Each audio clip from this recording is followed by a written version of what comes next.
LPUP notification December 30-ന് തന്നെ വരുന്നത് കൊണ്ട് 30-ന് തന്നെ നമ്മൾ വിജയപഥ സ്റ്റാർട്ട് ചെയ്തിരിക്കും. ഓക്കെ, നമ്മൾ മുഴുവൻ മെന്റേഴ്സിനെ കോൺടാക്ട് ചെയ്തിട്ട് വിജയപഥന്റെ ശ്രീകുമാരി വിളിക്കുന്നു.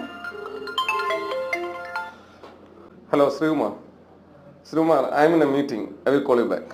ഓക്കെ അഞ്ജു, ഇത് ശ്രീകുമാരി അല്ല, ഇത് ശ്രീകുമാർ ഐ ആണ്. നമ്മള് ജസ്റ്റാർഡ് സൈക്കോളജി പഠിച്ചിട്ടില്ലേ? സമീപസ്ഥങ്ങളായ രണ്ട് വസ്തുക്കളെ കൂട്ടമായി ദർശിക്കാനുള്ള ഒരു കഴിവ്. അതുകൊണ്ടാണ് ശ്രീകുമാർ ഐ എന്ന് എഴുതിയത് ശ്രീകുമാരി അഞ്ജുവിന് വായിക്കാൻ പറ്റിയത്. ഇതിനെ നമ്മൾ ജസ്റ്റാർഡ് സൈക്കോളജി ലോ ഓഫ് പ്രോക്സിമിറ്റി, സാമീപ്യ നിയമം എന്നാണ് പറയുന്നത്. Okay okay.